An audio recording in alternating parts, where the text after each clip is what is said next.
To the Indians, Jagannath is the lord of the earth. Once a year when they celebrate his... Bharatvarsha সহ সারা পৃথিবীর মানুষ যখন পুরী রথযাত্রাকে কেন্দ্র করে মেতে উঠেছে, তখন পশ্চিমবঙ্গবাসী তথা হুগলি জেলার মানুষ প্রহর গুনছে তাদের ঐতিহ্যবাহী গুপ্তিপাড়ার রথযাত্রার। কারণ সময় আর মানুষগুলোই তো কেবলমাত্র পাল্টেছে, বাকি রীতি নীতি পরম্পরা আজও সেই ঠিক যেমনটা সে যুগে সাদা কালো পর্দায় ছিল।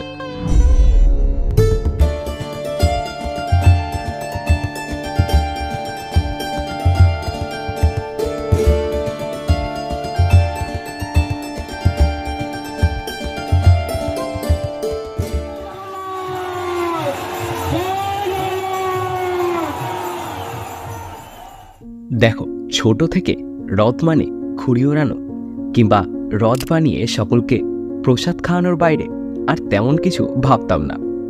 তবে এইবার কেন জানি না প্রভু জগন্নাথের রথের দড়ি ধরে টানার একটা অদ্ভুত ইচ্ছা জাগলো।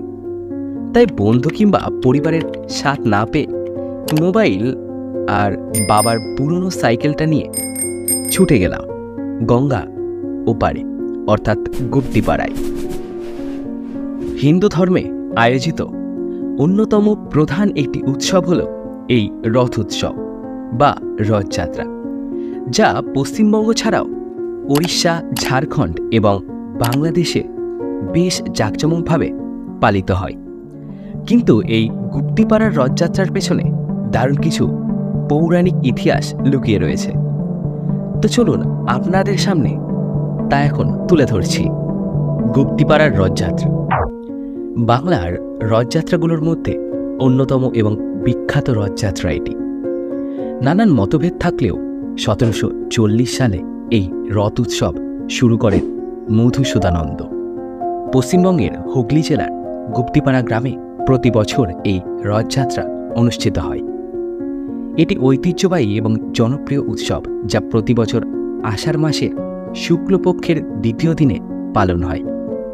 রথযাত্রা মূলত ভগবান জগন্নাথ, বলভদ্র এবং সুভদ্রার রথযাত্রা হিসাবে পরিচিত। কিন্তু গুপ্তিপাড়ার রথযাত্রার ইতিহাস একটু ভিন্ন। গুপ্তিপাড়ার রথযাত্রার সূচনা কয়েক শতাব্দী আগেই হয়েছিল। স্থানীয়দের বিশ্বাস অনুযায়ী এই রথযাত্রা প্রথম শুরু হয়েছিল প্রায় 400 বছর আগে। এখানে ভগবান জগন্নাথের মূর্তি স্থানীয় জনগণের মধ্যে বিশিষ্ট স্থান অধিকার করে আছে এবং এই রথের সময় ভক্তরা আনন্দে মেতে ওঠেন। অনুষ্ঠান বা কার্যক্রম যদি আপনার জানতে হয়, তাহলে রথযাত্রাতে ভগবান জগন্নাথ, বলভদ্র এবং সুভদ্রার মূর্তি সোনারগড়ে অবস্থিত মন্দির থেকে রথে বসিয়ে মাধববাটি পর্যন্ত নিয়ে যাওয়া হয়। রথগুলি খুবই সজ্জিত এবং ভক্তরা রথের দড়ি টেনে রথকে মন্দির থেকে মাধববাটির গন্তব্যে নিয়ে যান। এই যাত্রার সময় বিভিন্ন সঙ্গীত, নৃত্য, ধর্মের আচার অনুষ্ঠান অনুষ্ঠিত হয়। ভান্ডার লুট গুপ্তিপাড়ার রথযাত্রার এক অন্যতম বৈশিষ্ট্য। পুরীর রথের সঙ্গে এই গুপ্তিপাড়ার রথের পার্থক্য হল, পুরীর রথকে জগন্নাথ দেবের রথ বলে, আর গুপ্তিপাড়ার রথকে বলে বৃন্দাবন জিউর রথ। গুপ্তিপাড়ার রথের বৈশিষ্ট্য হল উল্টো রথের দিন এখানে ভান্ডার লুট হয়। ভারতবর্ষের কোথাও এই ভান্ডার লুট কিন্তু দেখতে পাওয়া যায় না। এটা একমাত্র এই গুপ্তিপাড়ার রথযাত্রাতেই আমাদের সকলের চোখে মেলে। আচ্ছা, তবে ভান্ডার লুটটা যদি কি জানতে হয়, তাহলে শুনুন। অন্য জায়গার মতনই এই দিন জগন্নাথ দেব তার মাসির বাড়িতে সকল মানুষের অন্তরালে বন্ধ ঘরে থাকেন। এই দিন জগন্নাথ দেবের অনবদ্য নিরামিষ ভোগ দেওয়া হয়। জগন্নাথের মাসির বাড়িতে 52টি লোভনীয় পদে প্রায় 40 কুইন্টাল খাবারের ভান্ডার লুট পালন হয়। তবে এর প্রেক্ষাপট নিয়ে সাধারণ মানুষের মধ্যে আজও বিভিন্ন মতভেদ আছে। তাহলে চলুন শুনি সেই সব মতভেদগুলি। কথিত আছে, লক্ষ্মী দেবীর সঙ্গে মন কষাকষি হয় জগন্নাথ দেব লুকিয়ে মাসির বাড়িতে এসে আশ্রয় নেয়। সেখানে ভালো ভালো খাবার পেয়ে জগন্নাথ দেব মাসির বাড়িতেই থেকে যান। অন্যদিকে লক্ষ্মীদেবীর মনে সন্দেহের দানা বাঁধে যে স্বামী বোধহয় পরকীয়ার টানে কোথাও চলে গিয়েছে। পরে তিনি বৃন্দাবনের কাছে জানতে পারেন যে জগন্নাথ দেব মাসির বাড়িতে আশ্রয় নিয়েছেন।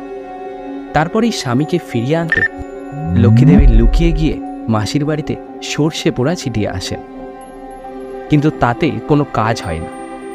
বৃন্দাবনে কৃষ্ণচন্দ্র লোকজন নিয়ে মাসির বাড়িতে হাজির হন। সেখানে গিয়ে তারা দেখেন যে ঘরে 3টি দরজা বন্ধ।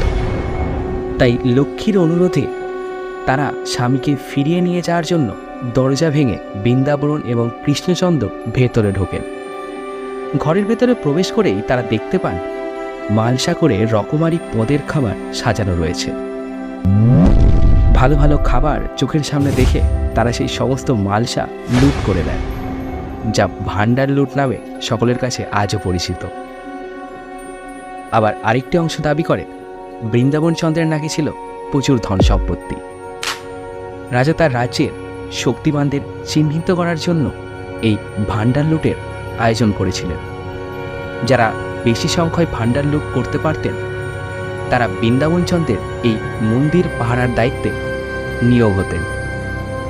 তবে প্রথা চালুর কারণ নিয়ে দ্বিমত থাকলেও প্রাচীন সেই রীতি মেনে এখনও প্রতি বছর উল্টো রথের আগের দিন মাসির বাড়ির মন্দিরের 3টি দরজা একসঙ্গে খোলা হয়। ঘরের ভিতরে রকমারি খাবারের পদ মালসা করে সাজানো থাকে। দরজা খোলার পর এই প্রসাদ নেয়ার জন্য মানুষের মধ্যে হুড়োহুড়ি শুরু হয়ে যায়। এই মালসা ভোগ পাওয়ার জন্য দূর দূরান্ত থেকে কয়েক হাজার মানুষ উল্টো রথের আগের দিন প্রসাদ পাওয়ার জন্য গুপ্তিপাড়া হাজির হয়। এই ভোগ প্রসাদের কথা শুনলে আপনি অবাক হবেন। ভান্ডার লুটের জন্য গোবিন্দভোগ চালের খিচুড়ি, বেগুন ভাজা, কুমড়ো ভাজা, ছানার রসা, পায়েস, ক্ষীর, ফ্রাইড রাইস, মালপোয়া, সন্দেশ এবং রাবড়ি সহ মোট 52টি পদের খাবার সহ 550টি মালসা তৈরি করা হয়। প্রতিটি মালসায় 5 থেকে 8 কেজি করে প্রায় খাবার থাকে। এই কর্মযজ্ঞের জন্য 10 জন রাঁধুনি, 10 জন হেল্পার সহ মোট 20 জন রান্নার কাজ করে। নিয়ম মেনে দুপুর 2টোর আগেই সমস্ত খাবার তৈরি করে মালসা সাজিয়ে মাসির বাড়িতে রাখা হয় এবং বিকাল 3টে মাসির বাড়ির দরজা বন্ধ করে দেওয়া হয়। ভান্ডার লুটের শেষে কোনো খাবার অবশিষ্ট না থাকায় জগন্নাথ দেবকে সেই রাতে অনাহারেই কাটাতে হয় এবং পরের দিন অর্থাৎ সোজা রথের 10 দিনের মাথায় জগন্নাথ দেব আবার নিজ গর্ভগৃহে ফিরে আসেন। এভাবেই আজও প্রতি বছর দারুণ জাঁকজমকভাবে পালন হচ্ছে এই গুপ্তিপাড়ার রথযাত্রা এবং এবছর এই রথযাত্রা 285তম বর্ষে পদার্পণ করেছে। জয় জগন্নাথ, জয় জগন্নাথ।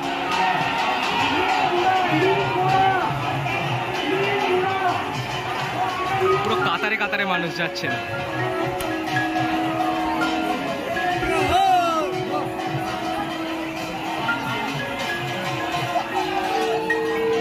দেখছেন পেছনেও কত মানুষ।